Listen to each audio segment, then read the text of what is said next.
നമ്മൾ 100 ദിവസം കൊണ്ട് 100 പാഠങ്ങൾ കൊണ്ട് ഇംഗ്ലീഷ് പഠിക്കുന്ന ഒരു പദ്ധതിയാണല്ലേ ഇത്. അതിനകത്ത് 7ാമത്തെ ദിവസമാണ് ഇന്ന്. നമ്മൾ മലയാളത്തിൽ പറയുന്ന എല്ലാ കാര്യങ്ങളും ഇംഗ്ലീഷിൽ എങ്ങനെ പറയാമെന്നുള്ളതാണ് നമ്മൾ പഠിക്കുന്നത്. അപ്പോൾ ഞാൻ നിങ്ങളോട് പറഞ്ഞുള്ളത് തന്നെ നിങ്ങൾ തീർച്ചയായിട്ടും ഒരു ഡയറിയിൽ എഴുതുക, അത് ഉപയോഗിക്കുക. നമ്മൾ ഉപയോഗിച്ചാണ് ഏത് ഭാഷയും പഠിക്കുന്നത്. എൻ്റെ പേര് ജസ്റ്റിൻ തോമസ്. നീ എന്നുള്ളതിന് നമ്മൾ ഇംഗ്ലീഷിൽ യു എന്നാണ് പറഞ്ഞത്. നിൻ്റെ എന്നുള്ളത് യുവർ ആണ്. ഇനി നിനക്ക് എന്നുള്ളതിന് യു പറയാം, ടു യു പറയാം, ഫോർ യു പറയാം. അപ്പോൾ ഇതെങ്ങനെയാണ് ഒരേ അർത്ഥത്തിലുള്ളതിന് പല രീതിയിൽ പറയുന്നത് നിങ്ങൾ ചിലപ്പോൾ ചിന്തിക്കുന്നുണ്ടായിരിക്കും. അപ്പോൾ നമുക്കത് പ്രയോഗത്തിലൂടെ ഒന്ന് മനസ്സിലാക്കി നോക്കാം. നമ്മൾ ശ്രദ്ധിക്കാം. Is it your pen? ഇത് നിൻ്റെ പേനയാണോ? Is it your pen? Do you want this? നിനക്കിത് വേണോ? ഇവിടെ ശ്രദ്ധിക്കുക, നിൻ്റെ എന്നുള്ളത് നിനക്കെന്ന് അല്ലേ. Do you want this? നിനക്കിത് വേണോ? I bought this car for you. നിനക്ക് വേണ്ടിയാണ് ഞാൻ ഈ കാർ വാങ്ങിച്ചത്. ചെറിയ കളിപ്പാട്ട് കേട്ടോ. I will give to you after 30 days. നിനക്ക് ഞാൻ 30 ദിവസം കഴിഞ്ഞ് തരാം. ടു യു, നിനക്ക്. അവിടെയാണല്ലേ. നമുക്കൊന്നുകൂടെ പറയാം. Is it your pen? Do you want this? I bought this car for you. I will give to you after 30 days. മേശപ്പുറത്ത് എന്നുള്ളതിന് ഓൺ ദ ടേബിൾ എന്നാണ് പറയുന്നത്. On the table. Please put this book on the table. ഈ book table മേശപ്പുറത്ത് വെക്ക്. Please put this book on the table. Please don't sit on the table. Okay, മേശയുടെ പുറത്ത് കയറി ഇരിക്കരുത്. ചില കൾച്ചറിൽ, അതായത് ചില സംസ്കാരങ്ങളിൽ, ചില സ്ഥലങ്ങളിലൊക്കെ മേശപ്പുറത്ത് കയറി ഇരിക്കുക എന്നുള്ളത് ഭയങ്കര ഒരു അവഹേളനമാണ്. അതൊരിക്കലും സമ്മതിക്കാത്തൊരു കാര്യമാണ്. അപ്പം അങ്ങനെ പല കാര്യങ്ങളുണ്ട് അല്ലേ. ഇതെന്നതാ എന്നുള്ളത് നമുക്ക് ചോദിക്കാം. വാട്ട് കൈൻഡ് ഓഫ് ഇതെന്നാ ഇറച്ചിയാണ്? നമ്മളിങ്ങനെ ഒരു ഇറച്ചിക്കടയിൽ ചെന്നു, അവിടെ ഒത്തിരി ഇറച്ചി ചെന്നു. ഇതെന്നാ ഇറച്ചിയാണ്? What kind of meat is this? What kind of meat is this? അപ്പോൾ നമുക്കൊരു മീൻ കട ചെന്നു തന്നെ ചോദിക്കാമല്ലോ, what kind of fish is this? നമ്മൾ പല സാഹചര്യത്തിൽ ഉപയോഗിക്കാം അല്ലേ. What kind of fish is this? What kind of meat is this? ഇത് ആട്ടിറച്ചിയാണ്. ദിസ് ഈസ് ഗോട്ട് മീറ്റ്, അല്ലെങ്കിൽ ദിസ് ഈസ് ലാം മീറ്റ്. എന്താണ് ഗോട്ടും ലാമ്പും തമ്മിലുള്ള വ്യത്യാസം എന്താണ്? അതായത് ഗോട്ട് എന്ന് പറഞ്ഞു കഴിഞ്ഞാൽ നമ്മുടെ ഒക്കെ നാട്ടിലുള്ള കോലാടിനാണ് ഗോട്ടെന്ന് പറയുന്നത്. അപ്പോൾ ലാമ്പ് ചെമ്മരിയാടാണ്. ഓക്കെ, അപ്പോൾ വിദേശ രാജ്യങ്ങളിലൊക്കെ മിക്കപ്പോഴും നമുക്ക് കിട്ടുന്നത് ലാമ്പാണ്. അവർക്ക് കൂടുതൽ ഇഷ്ടം അതാണ്. ലാമ്പാണ്, ലാം മീറ്റാണ്, ഗോഡ് മീറ്റ് അല്ല. അപ്പോൾ നമുക്ക് ഏറ്റവും ഇഷ്ടപ്പെട്ട എനിക്ക് ഏറ്റവും ഇഷ്ടം ഗോഡ് മീറ്റ് ആണ്. ദിസ് ഈസ് ഗോഡ് മീറ്റ്, അല്ലെങ്കിൽ this is lamb meat. Okay, അപ്പോൾ ഇത് ഇന്നതാണ് എന്ന് പറഞ്ഞാൽ ദിസ് ഈസ് എന്ന് നമുക്ക് ഉപയോഗിക്കാം അല്ലേ. അപ്പോൾ ഇത് പോത്തിറച്ചിയാണ്. This is buffalo meat. ആട്ടിറച്ചിക്ക് എന്നാ വില, അല്ലെങ്കിൽ എന്നാ വിലയാണ്? What is the price of goat meat? What is the price of goat meat? കിലോയ്ക്ക് 700, 700 rupees per kilo. 700 rupees per kilo. ഓ, എന്നാ ഒരു വിലയല്ലേ, അല്ലെങ്കിൽ എന്നാ ഒരു വിലയാണിത്. Really that is too much. Really that is too much. അല്ലെങ്കിൽ ഇങ്ങനെ പറയാം, ഇറ്റ് ഈസ് ടു ഡിയർ. അപ്പോൾ നമ്മളത് ഡിയർ എന്ന് പറഞ്ഞാൽ പ്രിയപ്പെട്ട എന്നൊരു അർത്ഥം അല്ലേ. നമ്മൾ എഴുതാറുണ്ടല്ലോ ഡിയർ എന്നുള്ളത് അല്ലേ. ഇനി പ്രിയപ്പെട്ട എന്നുള്ളൊരർത്ഥമൊന്നും അങ്ങനെ പറയാൻ പറ്റില്ല. കാരണം എന്താണെന്ന് വെച്ചാൽ നമ്മളൊരു ഇമെയിലൊക്കെ എഴുതുമ്പോൾ, പ്രൊഫഷണൽ ആയിട്ടുള്ളൊരു ഇമെയിൽ എഴുതുമ്പോൾ, ഒരാൾ ഒരു ടോമിന് എഴുതുകയാണ് ഇമെയിൽ, ഡിയർ ടോം എന്നാണ് എഴുതുന്നത്. അപ്പോൾ അവിടെ പ്രിയപ്പെട്ട എന്നുള്ളൊരർത്ഥമില്ല. അതാണ് ആ ഒരു രീതിയിലാണ് ഉപയോഗിക്കുന്നത്. പ്രിയപ്പെട്ട എന്നുള്ളൊരു അർത്ഥത്തിലല്ല, വളരെ പ്രൊഫഷണൽ ആയിട്ടുള്ള എഴുതുമ്പോൾ നമ്മൾ അങ്ങനെ എഴുതുന്നത്. റെസ്പെക്റ്റഡ് എന്നൊന്നും ഇപ്പോൾ ആരും എഴുതാറില്ല. ഓക്കെ, അപ്പോൾ ഈ നമ്മളിവിടെ ഡിയർ എന്നുള്ളതിൻ്റെ അർത്ഥം നമുക്ക് എക്സ്പെൻസീവ് എന്നുള്ള അർത്ഥമാണ്. അപ്പോൾ ഞാൻ ആദ്യമായിട്ട് ഈ വാക്ക് കേൾക്കുന്നത് ഒരു സായിപ്പ് പറഞ്ഞു കേട്ടാണ്. പിന്നെ അപ്പോൾ അതേ ഇങ്ങനെ ഈ സൂപ്പർ മാർക്കറ്റിൽ ഭയങ്കര വിലയാണെന്ന് പറഞ്ഞാൽ ഇറ്റ് ഇസ് ടു ഡിയർ എന്ന് പുള്ളി പറഞ്ഞു. അപ്പോൾ ഞാൻ പുള്ളിയോട് ചോദിച്ചു, ഈ ഡിയർ എന്ന് പറഞ്ഞ അർത്ഥം എന്താണെന്ന് ചോദിച്ചു. അപ്പോൾ എന്നോട് പറഞ്ഞു ഡിയർ എന്ന് പറഞ്ഞാൽ എക്സ്പെൻസീവ് എന്നാണ് അർത്ഥം. അപ്പോൾ ഞാൻ ആദ്യമായിട്ട് കേൾക്കുകയാണ്. പിന്നീട് ഞാൻ news paper times of India വായിച്ചപ്പോൾ അതിൻ്റെ അകത്ത് ഡിയർ എന്നുള്ള വാക്ക് കണ്ടു. അത് എക്സ്പെൻസീവ് എന്നുള്ള രീതിയിലാണ് അവർ ഉപയോഗിച്ചിരുന്നത്. ഇനി മറ്റൊരു കാര്യം പറയാം.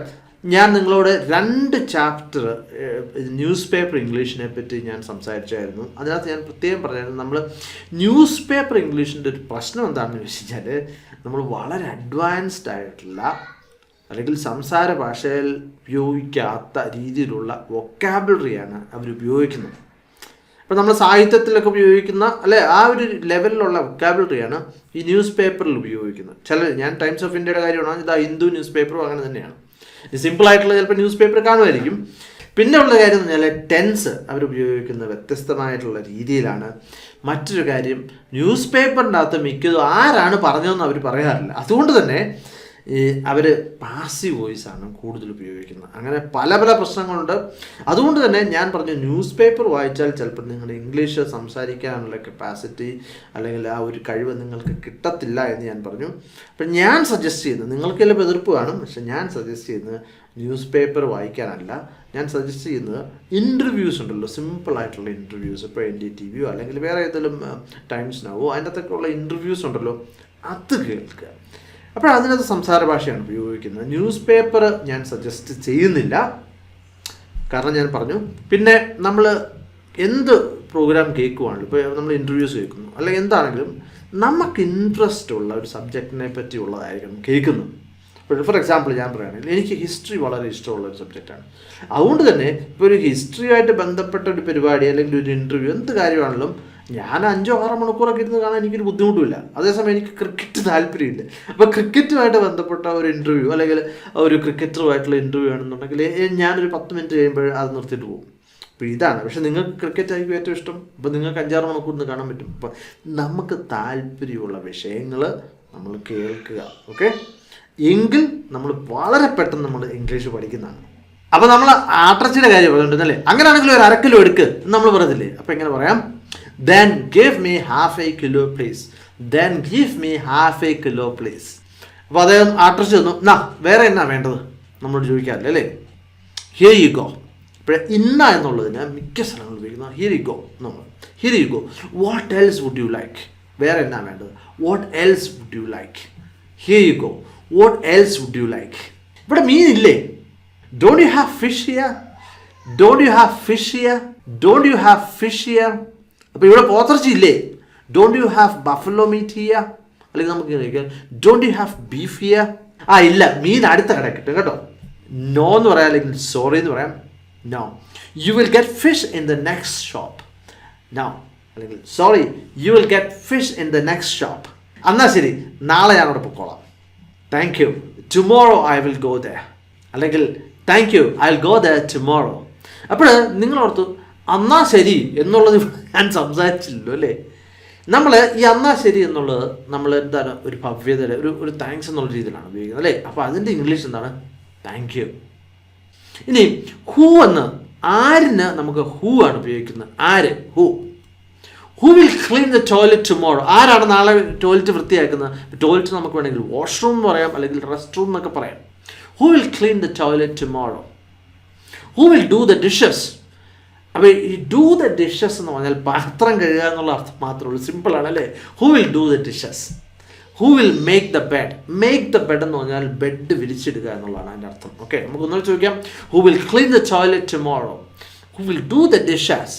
Who will make the bed? എപ്പോഴെന്നുള്ളതിന് വെൻ ആണ് ഉപയോഗിക്കുന്നത്. When will Tom come? Tom എപ്പോൾ വരും? When will you return from work tomorrow? നാളെ നീ എപ്പോഴാണ് ജോലി കഴിഞ്ഞ് വരുന്നത്? When do you usually get up every day? സാധാരണ നീ എപ്പോഴാണ് എഴുന്നേൽക്കുന്നത് രാവിലെ? When will Tom come? When will you return from work tomorrow? When do you usually get up every day? നമ്മൾ നേരത്തെ പഠിച്ചതല്ലേ, കൊണ്ടുവരിക എന്നുള്ളതിന് ബ്രിങ് ആണ്. What will you bring for me? നീ എനിക്ക് വേണ്ടി എന്നാ കൊണ്ടുവരുന്നത്? I will bring you some chocolates. എന്താണ്? ഞാൻ കുറച്ച് ചോക്ലേറ്റ് കൊണ്ടുവരാം. What will you bring for me? I will bring you some chocolates. എനിക്കൊരു കേക്ക് വാങ്ങിച്ചുകൊണ്ട് വരാമോ? Will you bring a cake for me? Will you bring a cake for me? അവിടെ ആ കേക്കിന് പകരം നമുക്ക് എന്തുവാണല്ലോ അതല്ലേ, ഒരു ഐസ്ക്രീം കൊണ്ടുവരുമോ? Will you bring an ice cream for me? അപ്പോൾ കൊണ്ടുവരാം എന്നുള്ളതിന് നമുക്ക് യെസ് ഐ വിൽ. കൊണ്ടുവരത്തിൽ എന്നുള്ളതോ no I won't. Yes I will, no I won't.